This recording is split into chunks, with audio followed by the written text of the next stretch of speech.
이번 강의에서는 자바 프로그램의 종류, 즉 자바 프로그래밍 언어로 어떤 프로그램들을 만들 수 있는가에 대해서 개략적으로 정리해 보겠습니다. 자바 프로그램은 크게 보면 자바 응용 프로그램과 자바 애플릿으로 우선 나눠볼 수 있습니다. 자바 응용 프로그램은 다시 텍스트 기반의 입출력을 수행을 해주는 자바 콘솔 어플리케이션과 그래픽 유저 인터페이스를 갖는 윈도우 어플리케이션으로 구분되어집니다.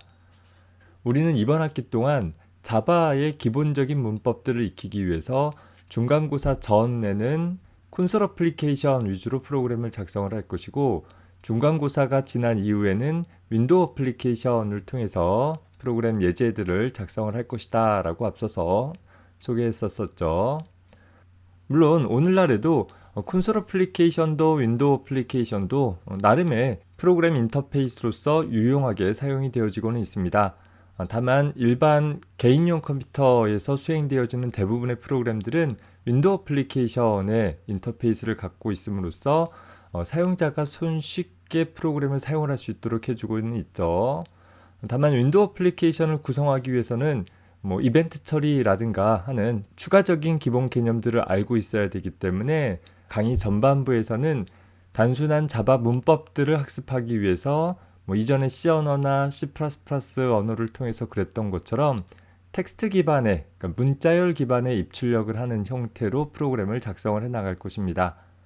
결국 우리가 이번 학기 동안 관심이 있는 것은 자바 응용 프로그램이라는, 그러니까 독립적으로 하나의 시스템에서 수행되어질 수 있는 하나의 어플리케이션을 두 가지 다른 방식으로 작성을 해본다 라고 생각하면 되겠어요. 자, 또 다른 종류로는 자바 애플릿이라는 것이 있어요.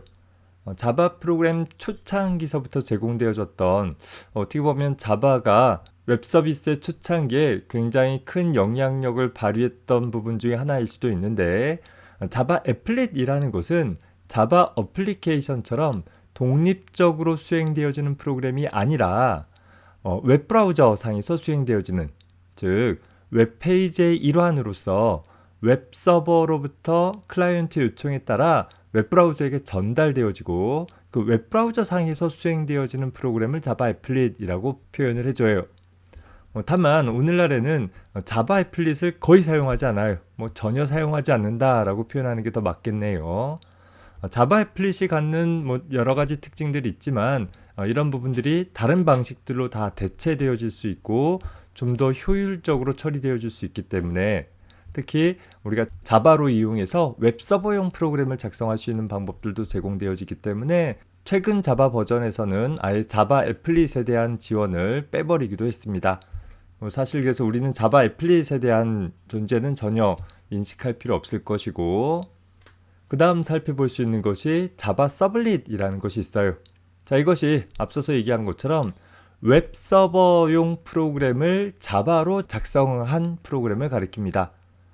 웹서버라고 한다면 웹브라우저에서 사용자가 요청을 보내주게 되면 보통 하이퍼텍스트 트랜스퍼 프로토콜이라고 하잖아요.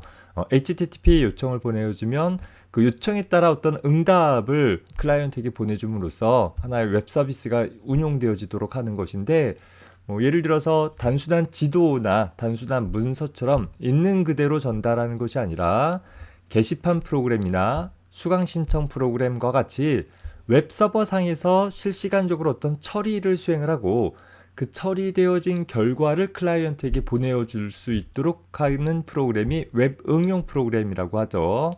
그런 웹 응용 프로그램을 작성하기 위한 프로그래밍 언어 중에 하나가 자바 서블릿이라는 것이 있다라는 거예요. 서버 측에서 수행되어지는 자바 프로그램이라는 의미로 서블릿이라는 이름을 담고 있는 것이죠. 물론 웹서버용 응용 프로그램은 다양한 언어로 작성할 수 있으나 이미 자바 프로그래밍이 갖는 어떤 강점들, 또 그것을 위해서 자바 프로그래머들이 많이 양성되어지다 보니까 웹서버용 프로그램조차도 자바 언어로 순수하게 작성을 해보자라는 취지에서 제공이 되는 것이에요. 다만 이런 자바 서블릿이라는 것이 웹 서비스 측면에서는 다소 조금 복잡한 형태도 있고, 요청을 받고 응답을 처리하고 하는 것들을 기존의 어떤 클래스, 객체와 같은 관점에서 처리하다 보니까 특히 이제 웹 서비스 같은 경우는 사용자에게 보여지는 부분들, 시각적인 부분들이 또 중요하잖아요. 아무리 유용한 페이지다 하더라도 보여지는 것이 조금 어색하거나 미흡하면 사람들이 자주 찾아오지 않게 되어지니까 이제 그래픽 디자이너들을 동원을 해서 좀 화려하게 꾸며내주는, 시각적으로 잘 볼 수 있게끔 또 손쉽게 사용할 수 있게끔 꾸며주는 처리들을 할 것인데, 이런 그래픽 디자이너와 또 웹 프로그래머 사이에서 업무들을 좀 분할하거나 하는 것들이 좀 어렵더라라는 거예요. 그래서 좀 더 손쉽게, 궁극적으로는 자바 프로그램을 이용해서 웹서버용 응용 프로그램을 만들되 자바 소스 코드에 대한 이해가 온전히 없다 하더라도 좀 더 손쉽게 웹서버용 프로그램을 작성할 수 있도록 지원해주자라는 차원에서 나온 것이 바로 두 번째 나온 JSP라는 자바 서버 페이지라는, 자바를 이용해서 서버용 웹페이지를 만들어낸다라는 이름에서 유래됐다 생각해주면 되겠죠. 뭐 사실 이 JSP 문서는 사용자는 HTML 문서 작성하듯이 작성하지만 사용자가 작성한 JSP 문서는 내부적으로 순수한 자바 서블릿 코드로 자동 변환이 되어져서 실행이 되어져요. 그러다 보니까 JSP 그 자체만으로 순수하게 웹 응용 프로그램을 만든다기보다는 JSP를 이용해서는 사용자 인터페이스 하는 페이지 위주로 만들고, 그 JSP에서 입력받은 내용들을 가지고서 뭔가 처리하는 부분들은 내부적으로 자바 서블릿과 같이 연동할 수 있도록 해서 오늘날 웹 응용 프로그램은 자바 서블릿과 JSP의 연합 전선을 이용을 해서 하나의 웹 응용 프로그램을 다소 효율적으로 또 간편하게 작성하도록 하는 것이 한 추세이다라는 것입니다.